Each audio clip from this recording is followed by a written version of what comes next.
Vanderbilt at Virginia Tech. You want to talk about a don't fall to 0-2 moment? Brent Pry, don't lose again. No. I think this is a pressure-packed game for the Hokies. I hope I'm not just going. I mean, Tom, in my total ACC glasses or ACC focused on this, I think Vanderbilt's probably the better team, and I think that for Virginia Tech, given how poor Kyron Drones played and how poor that offense looked, I think that they really need to be able to have a strong bounce back if they're going to avoid this thing getting a little bit toxic.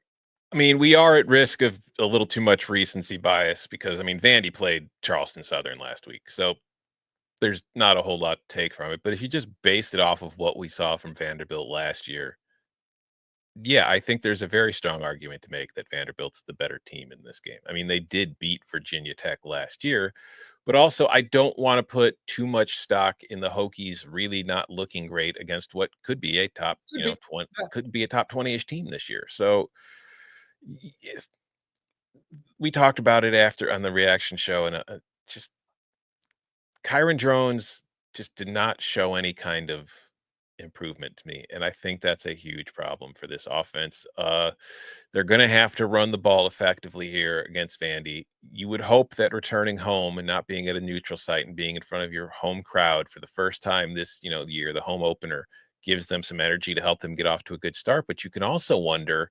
considering the hot seatish talk around Brent Pry all off season, then you start your year and you lose that game on Sunday.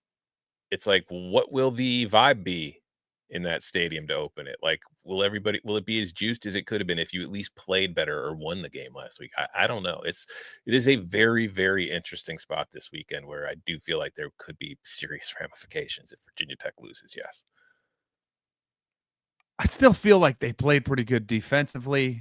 Yeah. They were in the game for 3 quarters. You get a punt return goes against you, and then that's where you do not want to be as Kyron Drones having to throw the ball a lot from behind. Like, then that's where you get into real trouble. But I actually was pretty impressed with the personnel stacking up against South Carolina. But you guys are 100% right. This is a must-win game for Brent Pry. I think the vibes will be high. You'll see the crowd. You'll see Lane Stadium packed. You'll get the run out. But, oh, boy, if that offense struggles early. Again, I had talked all about Lenora Sellers breaking in a new offensive coordinator. Remember, Kyron Drones is too. So you better see. We talked earlier in the show about making that big jump from week 1 to week 2. They need offensively to take that big step. But I do think Vanderbilt's defense will not be as challenging as South Carolina's defense. That's fair. I mean, still good. Yeah. Yeah. When somebody in the tailgate said that this line is stinky, I wouldn't say stinky. I mean, minus 1.5 in Lane Stadium says that Vanderbilt is a slightly higher rated team. Yeah, and it is. And it is. So a lot of pressure. And look, I'll tell you, Brent Pry's record in 1-score games is horrendous. Yeah. I mean, if let this be a 1-score game and come up on the losing end, talk about stacking narratives. That's right up there with it. And to me, like, that is one of those stats where the songs, when it goes over the course of a long track record, not just one season. Yeah, 4 years kind of stuff. Yeah, like that. You talk, like, there's a lot of coaching stuff that none of us will ever understand. Like, fans, we're not. You can't really get us into the scheme and how things work or what the intention was. Blah blah blah. But typically, when you're overperforming or underperforming in close games, that's a good indicator of coaching. Yep. It looks like either 1-11 or 1-12. Right. Score games. That's not good. I mean, that's Scott Frostian. Yeah.